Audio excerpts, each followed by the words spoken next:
Caribbean is. You know where Puerto Rico is? Okay, Puerto Rico is over here, and there's a whole bunch of islands out here. You know, where St. Thomas, St. Croix. So one of these little islands, that's St. Martin. It's in the Caribbean. Okay? And that's the office of the Red Cross in yeah. But the thing is that you will get to travel. How many of you like to travel? You know. And how many of you like to travel when somebody else paid for it? Ah, I see more hands. Okay, so this is, you know, I get to travel. I get to travel. It is a hard work because you do 12-hour shift. You work every day 12 hours. Every day 12 hours. You know, like in disaster service. One of my jobs is mass care. Mass care, what we do is we feed people. Okay? You see the firefighters working on a fire. They have to drink water, or they have to drink coffee, or they have to eat something. So that's one of my jobs, to provide the food for the people that are involved in the disaster. Okay? In nationals, you know, we have a truck. It's called the ERV. It's an emergency response vehicle. It is like a canteen, and we load that with food, and then we take it to the places where the victims are, or the people are involved in the tragedy or in the disaster.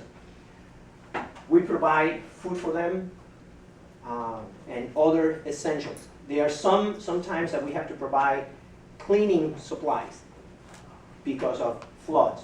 You know, you get all that mud coming into your house, so you got to clean it up. So we provide those services also.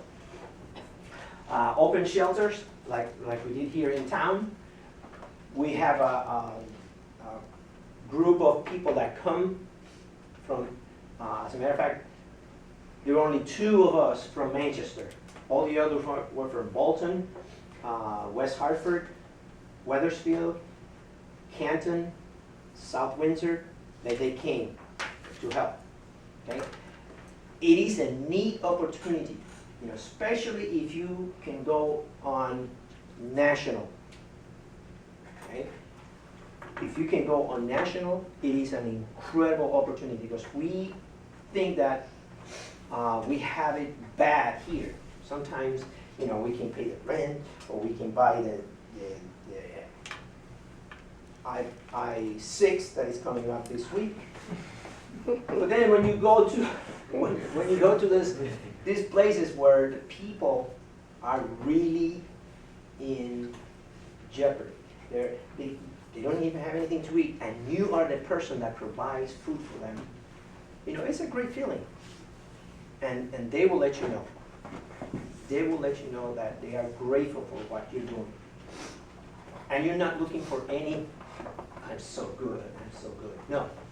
It is a humble experience. It's a humble experience. And one thing that I would encourage you is to find a place to volunteer. Whether it's the Red Cross, I will push for the Red Cross because that's my lifetime commitment. So it's 39 years. I'm going to continue until I can't do it anymore. And that's when I'm 6 feet under. Okay? But whether it's Red Cross or any other organization, volunteer your time. You know why? When you sign up the application for college, there's one space that is going to say, have you ever volunteered? And if you don't put anything there, the people looking at that and say, wait a minute, you know, this person always get, but doesn't give anything back. That says a lot about you, that you are not totally out of touch with the community.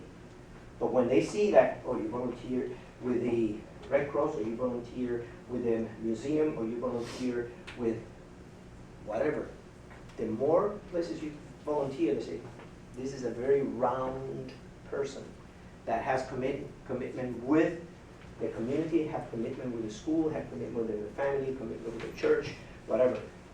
It is important. Okay? Another service that I provide is down here, the community service.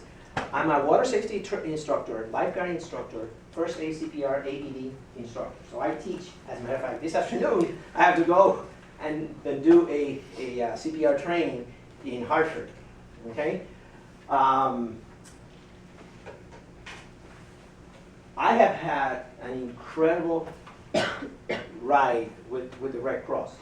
I have gone to a lot of national disasters, not with the intention of having a lot of fun, but you end up having a lot of fun because you get to meet people from all over the country. And it broadens your expectations and your knowledge.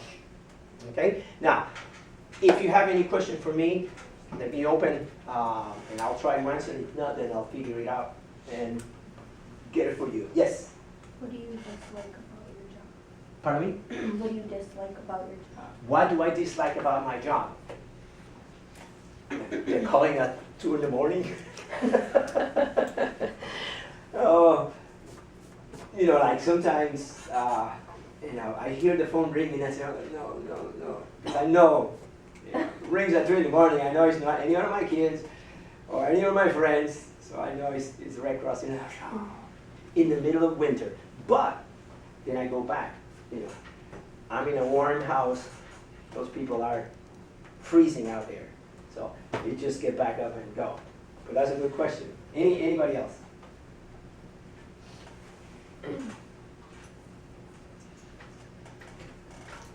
Yes. What kind of training did you have? Because I know for the disaster services, to be eligible to go international, what kind of training did you guys do? We had to do several trainings. The first training is just the basic introduction to disaster. And I'll tell you what disaster is. And from there you get a training on mass care, what things you need to do in order to be able to supply food. You get training in damage assessment. Damage assessment is when you go out and there's a team of people that go first and look at the neighborhood. They tell you, okay, I want you to go down Center Street all the way to the Bolton line and just look at the houses and see if the houses had any damage, major damage, or destroyed.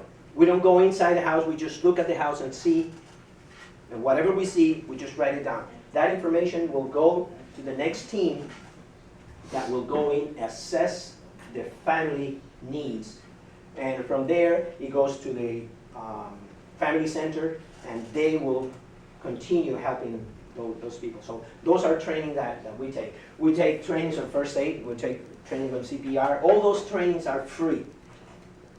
And every time you need to renew your certification, you renew your certification for free. You don't have to pay anything. Because they figure out you're giving your time, you know, we'll give you the opportunity of taking these trainings for free. Okay, good, yes? What did you want to be when you were in high school? What did I want to be when I was in high school? When I was in high school, I wanted to be a phys ed teacher. My physical education teacher made an incredible impression on me that when I was in 11th grade, I knew what I wanted to do. I knew what school I wanted to go, and that applied only to that school because I really wanted to do that.